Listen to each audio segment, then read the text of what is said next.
Good evening and welcome to Inside Government, produced here at CU Community College for the spring 2017 semester and broadcast on Time Warner Communications, Verizon Fios, and the Auburn Regional Media Access, better known as ARMA, as well as WIN 89.1, the college's radio station. I'm your host, Guy Cosentino. Well, we had hoped to bring tonight's guest several weeks ago to you, but Winter Storm Stella interfered. But we are delighted to have in the studio Auburn's new city manager, Jeff DYGERT. And I say new city manager because officially he's only been in the position as the permanent city manager since October, but he's coming up on his 1-year anniversary, April 15th, when he was asked to take over as an interim for city manager Doug Selby, who decided to leave the city. The city of Auburn starts its new fiscal year in just a little over under 3 months, and on Friday they released a draft 2017-2018 budget. The manager also, with Mayor Michael D. Quill, gave his State of the City speech on Thursday at the CU County Chamber of Commerce, where they both gave presentations. We plan on talking to him about both of these items, as well as the city's response to winter, which went better than normal, most people would tell you, the future of the Auburn Double Days, and unfortunately we'll also start off the conversation about the arrest over the weekend of the city's deputy police chief. Welcome back to the show. Thank you. And just for the record, I was prepared for the last meeting. I was ready to be here. You were, and then, but we'll come back to the deputy chief. Okay. Winter seemed to go, at least this last storm, which really kind of snuck up on everybody from most accounts. I mean, we didn't decide in this building to close until literally the night before or the night of. Right. It went well for the city. Streets were clear, side streets were clear. They were, I mean, you could get around the city. What's changed? Honestly, I don't think a whole lot has changed. Maybe perception has changed. The DPW does a great job. Mike Talbot running the department down there. Mike, for the last couple of years, had been asking for some upgraded equipment, basically GPS locating equipment for the vehicles, for the snowplow vehicles, so that we might be able to better manage in the future, track their location, to see what streets are being done, which ones aren't, so that there's not any accidental oversights of streets and things like that, and so that we could essentially in the future potentially use a program to So have you purchased those? Those have been purchased, they've been installed, they're in use. During that particular storm, Mike himself actually manned the phones, if you will, at the DPW garage, and as people would call with I won't call it a complaint. I mean, we generally would call it a complaint. But you got 80 miles worth of streets you got to plow really fairly quickly. A lot of work to be done. Everybody steps up from different departments to come in and staff the vehicles. We're limited on the number of vehicles. But generally, for a typical snowfall, we're in good shape. For a significant snowfall like that, which ended up being roughly 36 inches, it's pretty interesting. We started the season with 36 inches in the beginning of in November and ended with that one. But because you've had, and I don't mean to be critical of previous snow removals, but it did seem one of the things that if you're in city government, you know, there's meal, which is that crumbly stuff that's all over and it makes you slip and slide. Mm-hmm. There were a number of institutions who I heard from on the Wednesday, the second day, said, "Why did we even close?" Right. You can get to and from. If you went downtown, not only could you find parking spaces, but they were cleared. So there just seemed to be this feeling that it just went extremely well. Well, occasionally you get snowstorms that are much more severe than was predicted or forecast. In this case, the forecast was for a significant amount of snow, and I think the DPW was ramped up, ready to go, and it worked out well. So you've had roughly 3 big snowstorms that usually drives up overtime, salt costs. They were kind of intense, so were they kind of small period things versus they weren't for 5 days where you had just snow on and off for 5 straight days. Which helps. The time of the week also has a significant impact also because of the workforce. So you talked to somebody and said, please only do Tuesday, Wednesday, or Thursday. So with those Tuesday, Wednesday, Thursday storms, we obviously have more staff that's typically assigned on those days than on the weekend. So it's easier to manage a weekday storm than it is a weekend storm. So do you think you'll have some money that you'll roll over from this year's budget into next year? We've got to do some budget adjustments coming up to take care of that, and that's one of those things that happens. You cannot, very difficult to predict what every winter. And we also don't know if we're done. That's true. So, okay. June is just around the corner. So you had an interesting weekend, unfortunately. You received a call over the weekend that your deputy chief, Roger Anthony, was arrested for DWI. How did you find out, and where were you when you got informed? I was at home when I was informed at 4:30 on Saturday morning. Oh, so it was the same, just within hours? Within then? hours, yes. Okay. Because of the gravity of the situation, I was informed fairly quickly by the police chief. And at that point, until we gathered more information and knew where things were going, I just, advised the police chief to, at that point, we weren't going to talk to the media about it until we had a little bit more information. We owe it to the individual, we owe it to ourselves to make sure that we've got as accurate of information as possible. So the arrest was outside the city of Auburn by New York State troopers? That's correct. And so what is the deputy chief's status right now? The deputy chief's status right now is suspended without pay, pending the outcome of his court case and pending, us gathering more information and doing our due diligence as far as what our rights and responsibilities are regarding, to what extent can we, as an employer. can we exactly, there are some restrictions on what we may or may not be able to do. So taking him out of the equation for a second, he is, but go by the position.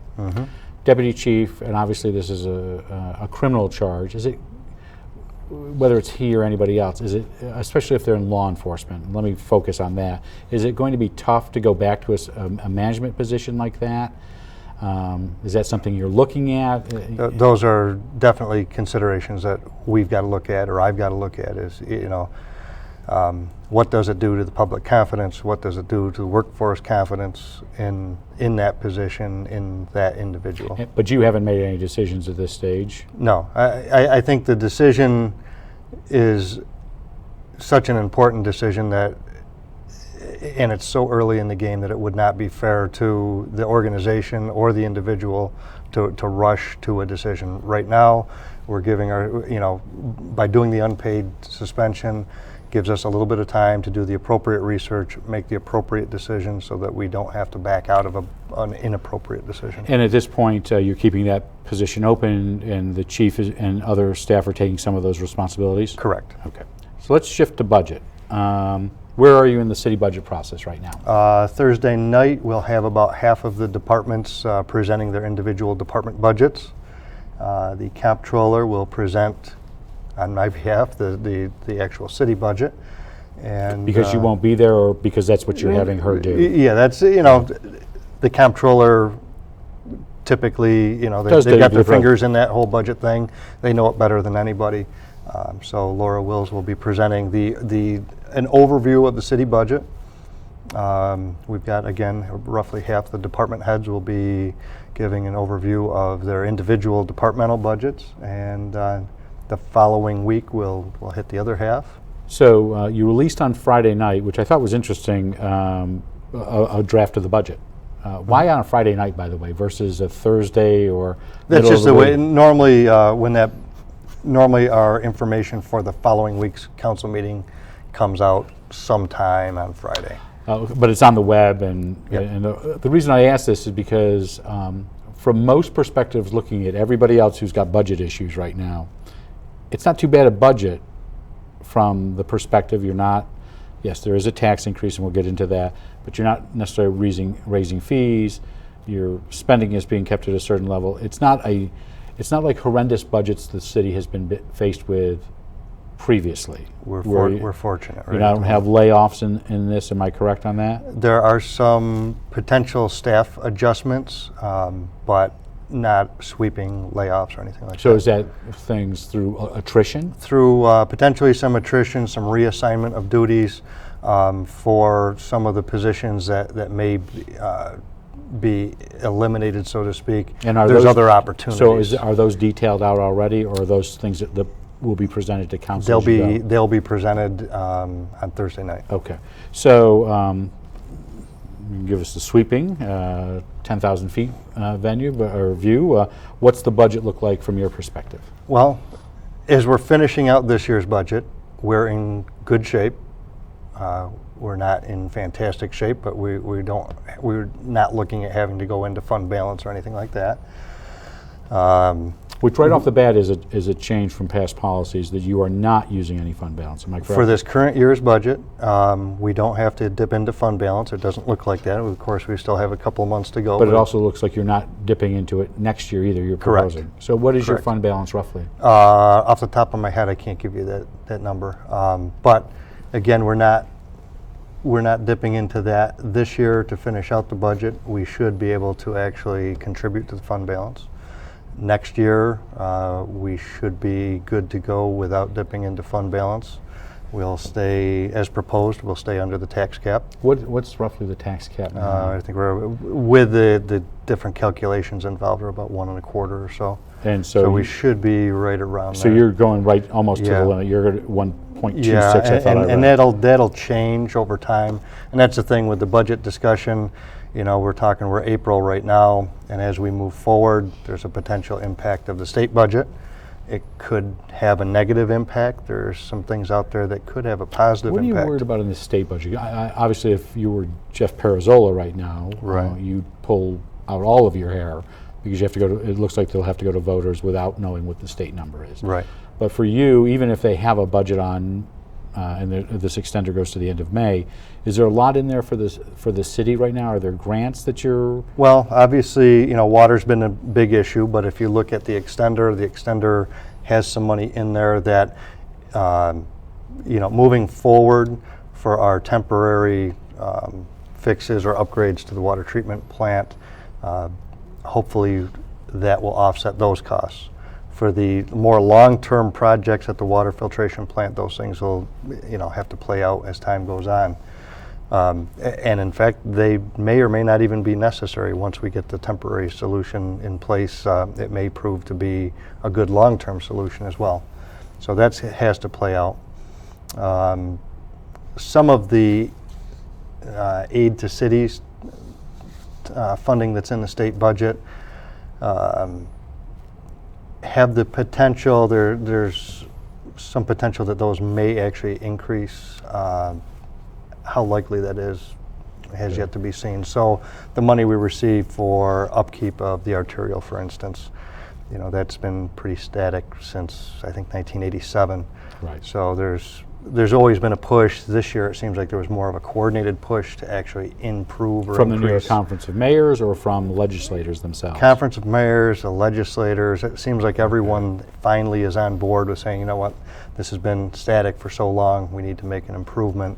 And that alone would create some relief for the city. So there's several things in the state. It's almost state. 30 years then. Yeah, Okay. Yeah. And some costs have gone up since then. a few. Okay.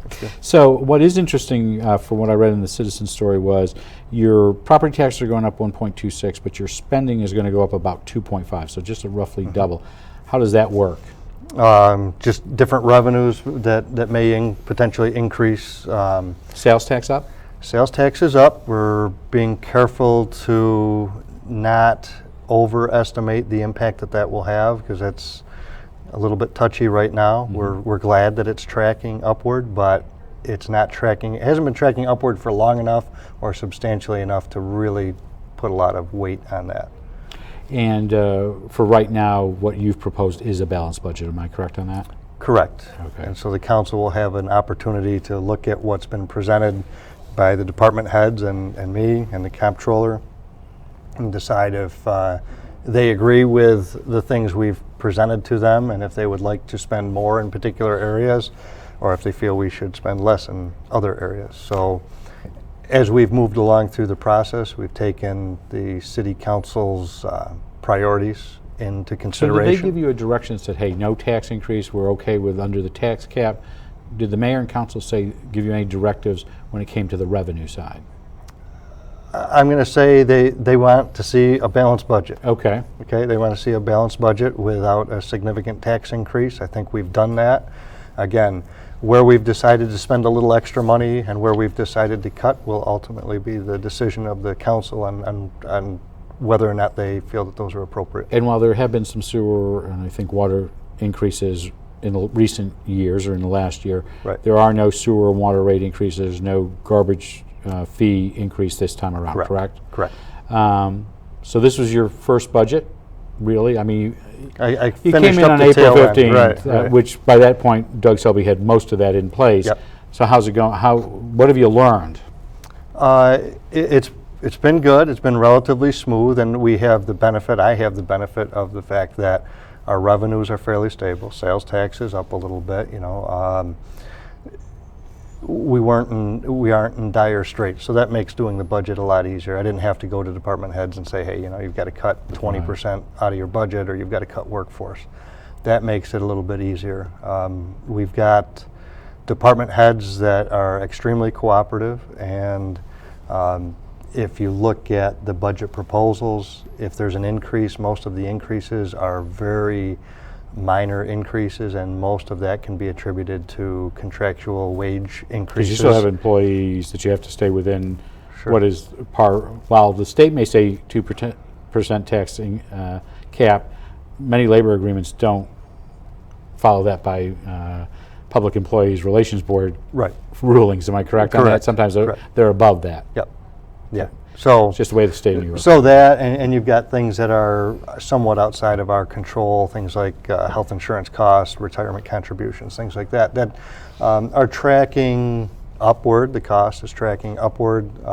It's not crazy though. The pension costs have stabilized. They're not down like they used to be many years ago, but they've come down from the highs that we saw in 2009, 10, 11. Those are starting to moderate a little bit. Our health insurance costs are starting to moderate, and we'll see how our new arrangement with the county goes. All that stuff helps. This is part of a new consortium that you've joined in the last year, correct? Correct. That Actually, in January. covers the college, the county, yourselves? Yes. Okay. So you're going to have budget presentations from your department heads this week and next week. Then where does the process go from there? Then we'll be looking for council's feedback, and as we get through that feedback and we apply it to the individual budgets as necessary, then we'll come up with a finalized budget presentation for council. We're hoping, I don't have the exact date in my head, but I believe it's the first meeting in June. I believe. So you have a July 1st deadline. You really have to get it done by June 20th Right. for tax bills. And we're But you- hoping to be done by the first meeting in June. So you've been on a year as the interim and full-time, and you've really been on full-time 6 months. Any surprises so far? Other than you have to deal with stuff like you had to deal with over the weekend. Yeah.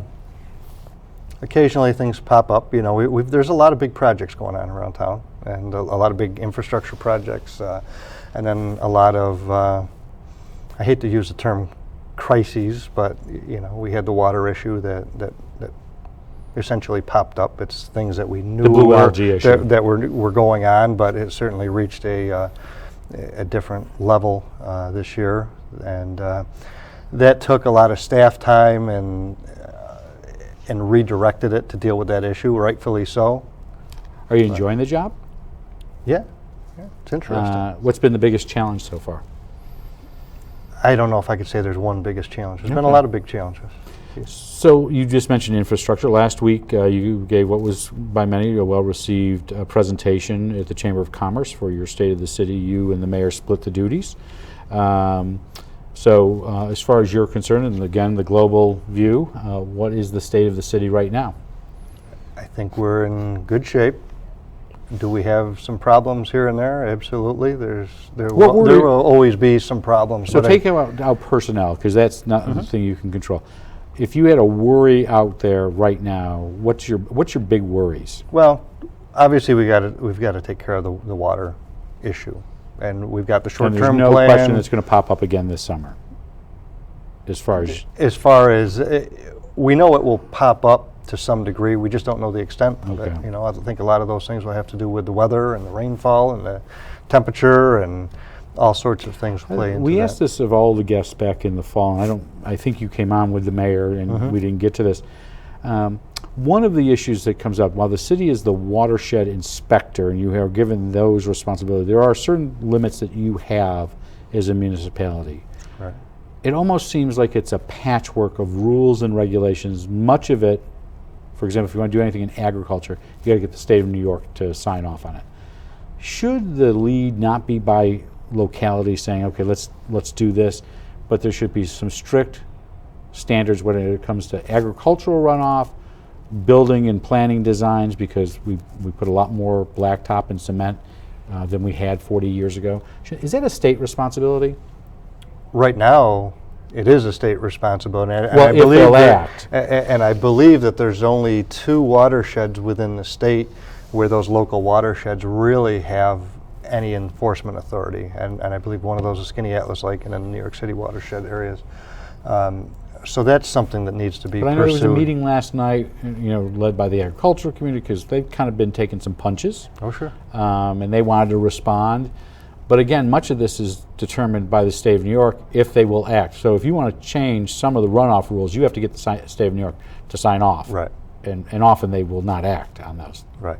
I think the level of the problem reached a point this summer that it's got certainly People's a lot of attention. people's attention, and we may be able to actually get some more action on that. So you talked about building projects. What's coming on? What's on the agenda? Well, we've got lots of private development going on. So we've got the housing issues on the west end, or the housing projects on the west end, the one that just opened West at Malone Village Malone for Village, you the got West Rescue Middle. Mission, West Middle. And you got the Kyle Croft project at the Marine Midland, or Right. HSBC or whatever, the Nolan's block. Play Play space, now. which is really great. We had them on a couple of weeks ago. So you get some other infrastructure items. You're going to replace the North Division Street Bridge. Correct. You also mentioned you're going to also kind of change a little bit of its orientation. Do you want to Yeah, explain that? everybody that drives through there on a regular basis has probably crazy. always shook their head and said, whoever designed this intersection? The same So, people who designed the little triangle on William Street, the mayor talked about a couple of weeks ago. So what are you doing at North Division? So that bridge will actually come completely out. That's not slated to start until late summer, early fall. That bridge has had some structural How long? deficiencies. So that is a major byway for a lot of people going to, whether it's the Doubledays or Casey Park, or the fire department uses Right. it. How long will the bridge be out? We're hoping we can minimize that and keep it around the 12-month. Okay. I once heard the story that the one at State, when it was originally built, was built in 2 months. So I don't know if that's a wives. Okay. You never know. And I think we're going to try to minimize that time frame as well. Genesee Street? Genesee Street is slated for repaving. We're working with the engineering So company now. 1.7 miles. That's- So people should expect delays. People should expect delays. There's work being done right now by a contractor for the gas company, and they're putting in new gas mains in that area. So Genesee Street's going to be kind of torn up for a little bit, and following that, they'll hook up all the laterals. I guess the overall theme is that Auburn's going to be torn up a little bit this summer because there's a lot going on, and there's going to be some detours and some inconveniences, but it's all for some really good projects that are going on. So in my life, I have very few regrets, but one of those was I let Doug Selby off the hook about timing of the street lights for the 6 or 7 times he was on here. I'm not going to have that regret right now. So we have a system that is full of starts and stops. It's not timed. Is the city putting any money in there? How are you going to fix this? Good question. We haven't had a big discussion on that since I've been there, honestly. But you do know, do you agree there's a problem?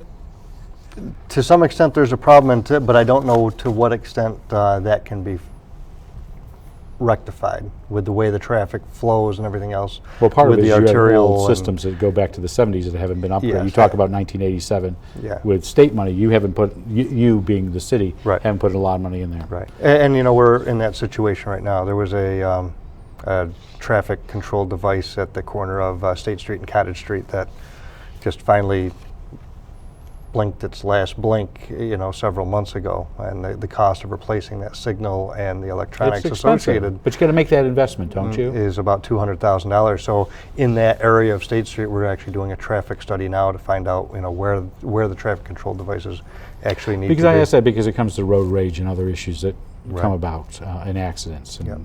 So, Major League Baseball, I think last night the Cubs played. Okay. So it's baseball season. I know this is your favorite subject. You've the city owns the Auburn Doubledays minor league baseball team, correct? Correct. You're in the process of transferring ownership to a new entity. New entity, essentially in name and a little bit of the management of it. So Why?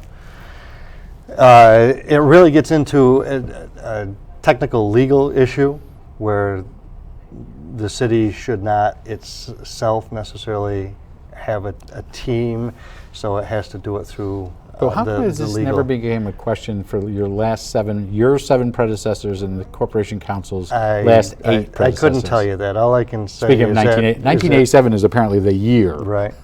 Because that's when roughly when the city took it Yeah. over for debts. Is this a step in the direction of selling the team? Potentially. I mean, that's not the sole reason. Again, the reason is so that we're compliant with the regulations that are out there. Yes, the team has been marketed. We have had we've had several potential buyers approach us and tour the facility and have some discussions. We've had a couple offers out there, but what's really important to the city and to the city council at this time is that we want to do everything we can to keep minor league baseball in Auburn. So that's my question.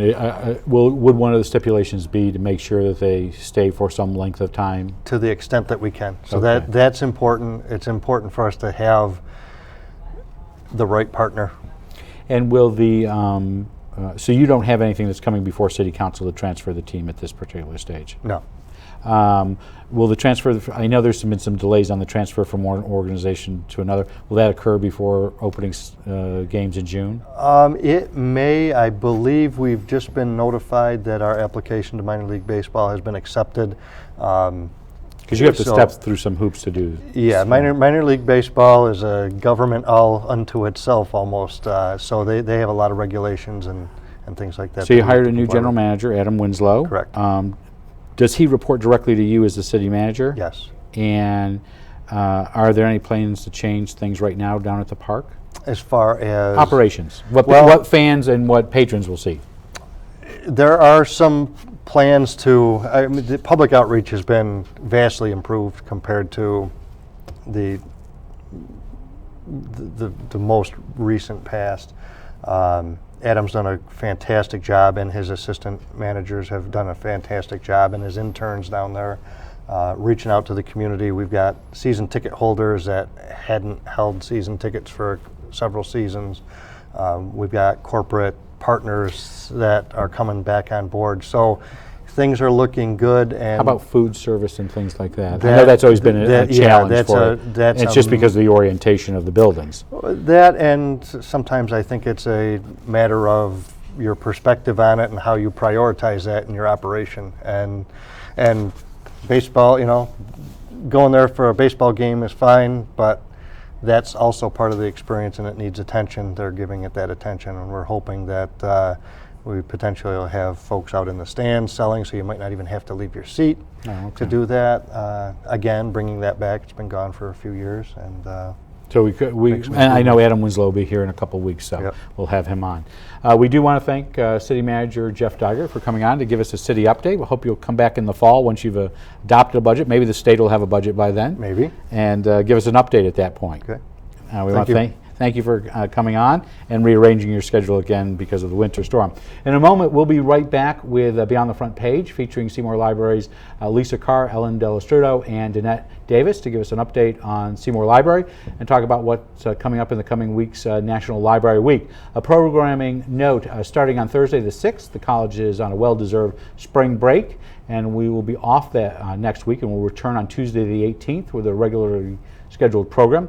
When we return on Inside Government, we'll have such individuals as Senator John DeFrancisco, as well as Assemblyman Bob Oakes. We had hoped to have John Katko on, but it looks like the schedule from Washington doesn't allow that. We'll also be hearing from the Auburn Education Foundation. I just mentioned the double days, and we'll also have Major Palooza on, among other topics. Before we go, though, we would like to let you know that you can give us your idea for future guests by contacting us at cozguytho@aol.com. You can send us your questions like you did for this show, or you can mail them to Inside Government, 141 Dunning Avenue, Auburn, New York, 13021. I'm Guy Cosentino for Cuyahoga Community College. We want to thank you for watching. I hope you'll stick around for Beyond the Front Page, but otherwise have a great Passover and great Easter. Have a good night and have a great tomorrow. And